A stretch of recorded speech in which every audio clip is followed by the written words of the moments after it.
Assalamualaikum warahmatullahi wabarakatuh. Perkenalkan, saya Serlita Zarotunisa dari kelas PKA kelompok 3 Prometheum. Di sini saya akan menampilkan debat dengan topik Dewan ini menyesalkan pembentukan PBB.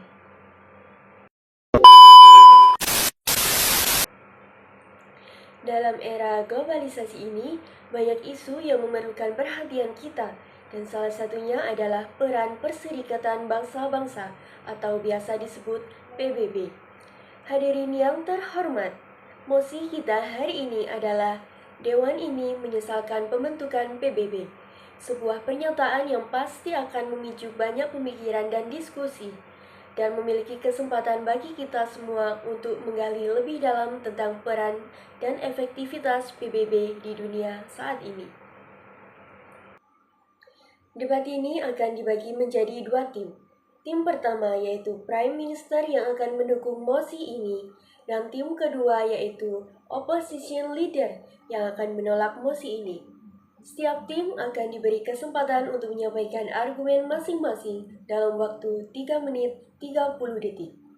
Tanpa berlama-lama, mari kita mulai dengan tim Prime Minister untuk menyampaikan argumennya.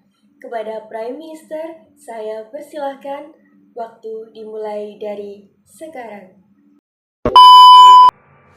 Hadirin yang terhormat, kami berada di sini untuk mendukung mosi bahwa Dewan ini menyesalkan pembentukan PBB. Pertama-tama, mari kita lihat tujuan utama PBB, yaitu menjaga perdamaian dan keamanan global. Namun, dalam banyak kasus, PBB telah gagal memenuhi mandat tersebut. Sebagai contoh yang pertama, yaitu konflik di Suriah, PBB tidak mampu mencegah eskalasi perang yang telah mengakibatkan lebih dari 500.000 kematian dan jutaan pengungsi. Ketidakmampuan PBB untuk mengambil tindakan nyata dalam menghentikan kekerasan menunjukkan bahwa struktur ini tidak efektif.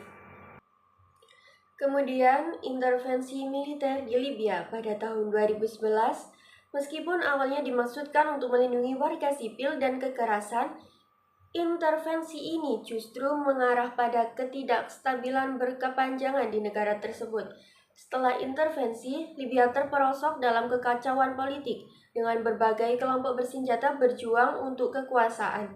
PBB tidak dapat memberikan solusi yang efektif untuk mengembalikan stabilitas. Krisis ini menunjukkan bahwa PBB dengan semua proses dan prosedurnya tidak mampu mengantisipasi atau mengelola hasil yang tidak terduga dari tindakan militernya sendiri. Kritik juga datang terhadap bagaimana PBB melakukan intervensi. Tindakan yang diambil seharusnya berfokus pada perlindungan warga sipil, tetapi tidak diimbangi dengan rencana jangka panjang untuk pasca konflik. Akibatnya, Libya sekarang menjadi sarang bagi militan dan situasi kemanusiaan semakin memburuk. Ini adalah contoh nyata bahwa PBB alih-alih membawa perdamaian, malah berkontribusi pada ketidakstabilan. Yang ketiga, yaitu krisis Yaman adalah bukti nyata dari ketidakberdayaan PBB. Misi-misi yang seharusnya membantu justru terjebak dalam birokrasi yang rumit. Meskipun PBB berusaha memberikan bantuan kemanusiaan, jumlah korban terus meningkat dan PBB tidak dapat berbuat banyak untuk mengubah keadaan. Hak veto di Dewan Keamanan juga menjadi masalah besar. 5 anggota tetap yaitu Amerika Serikat, Rusia, Tiongkok, Prancis, dan Inggris memiliki kekuasaan untuk memblokir keputusan penting. Ketika Rusia menggunakan vetonya untuk melindungi kepentingannya di Suriah, suara mayoritas negara lain tidak memiliki arti. Ini menciptakan ketidakadilan dan merugikan upaya untuk mencapai perdamaian. Lebih jauh lagi, isu Palestina meskipun banyak resolusi yang dikeluarkan, tindakan nyata untuk menyelesaikan konflik ini tidak pernah terwujud. Negara-negara yang berharap PBB dapat membantu mereka meraih keadilan justru merasa kecewa karena PBB tidak mampu berfungsi sebagai mediator yang adil. Dengan semua kegagalan ini, jelas bahwa PBB tidak dapat diharapkan untuk membawa perubahan positif di dunia. PBB seringkali lebih fokus pada proses daripada hasil. Oleh karena itu, kami menyesalkan pembentukan PBB. Terima kasih kepada tim Prime Minister atas argumen yang telah disampaikan. Selanjutnya, kita akan melanjutkan dengan tim lawan. Kami mengundang tim opposition leader untuk memberikan sanggahannya terhadap argumen yang telah diutarakan oleh tim Prime Minister. Kepada anggota tim opposition leader, waktu Anda dimulai dari sekarang. Hadirin sekalian, saya menghormati pandangan dari Prime Minister. Meskipun kami mengakui bahwa PBB memiliki kekurangan, menyesali pembentukannya adalah langkah yang keliru. PBB telah berperan penting dalam mencegah banyak konflik dan menjaga stabilitas global. Mari kita lihat kembali contoh konflik di Suriah. Meskipun ada tantangan besar, PBB telah berupaya melakukan mediasi dan diplomasi. Upaya ini sangat penting untuk mencegah konflik lebih lanjut dan menciptakan ruang bagi dialog antara pihak-pihak yang berkonflik. Tanpa PBB, keadaan akan jauh lebih buruk. Intervensi di Libya didasarkan pada R2P atau Responsibility to Protect, sebuah prinsip yang menekankan tanggung jawab komunitas internasional untuk melindungi warga sipil dari kekejaman.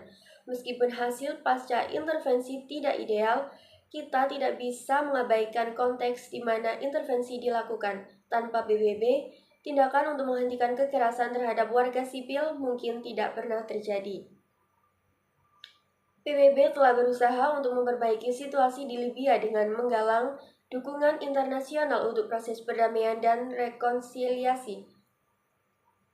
Ketidakstabilan di Libya adalah hasil dari banyak faktor, termasuk konflik internal dan intervensi pihak ketiga yang tidak terkait dengan PBB. Kami tidak dapat menyalahkan PBB secara keseluruhan untuk kondisi yang kompleks ini. Mengenai hak veto, keberadaan hak ini mendorong negara-negara besar untuk melakukan diplomasi. Dengan adanya hak veto, keputusan diambil dengan lebih hati-hati dan dengan mempertimbangkan dampak global. Tanpa hak veto, kita beresiko menghadapi keputusan sepihak yang dapat merugikan banyak negara. Lebih jauh lagi, PBB telah membantu dalam isu-isu global yang mendesak, seperti perubahan iklim dan kesehatan masyarakat. Misalnya, dalam menangani pandemi COVID-19, PBB berperan dalam koordinasi upaya internasional dan penyediaan bantuan kepada negara-negara yang membutuhkan. Tanpa PBB, upaya kolektif untuk menangani krisis ini akan sangat terhambat. Dalam isu Palestina, meskipun ada frustrasi, PBB tetap menjadi satu-satunya platform yang memungkinkan semua negara terlibat dalam dialog. PBB berperan dalam memberikan bantuan kemanusiaan kepada negara-negara yang dilanda bencana, perang, atau krisis kemanusiaan dan membantu jutaan orang yang membutuhkan. Perlu diingat dan diketahui bahwa PBB telah berhasil menjalankan banyak misi penjaga perdamaian di negara-negara seperti Liberia, Kamboja, dan Timor Leste. PBB juga memiliki peran kunci dalam menyediakan bantuan kemanusiaan kepada jutaan orang yang terdampar akibat perang, bencana alam, dan krisis lainnya. Melalui lembaga seperti UNICEF dan WFP, PBB membantu memenuhi kebutuhan dasar seperti makanan, air bersih, dan perawatan kesehatan yang sangat dibutuhkan oleh populasi rentan. Jadi, kami harus berinvestasi dalam perbaikan, bukan menyerah pada sistem yang ada.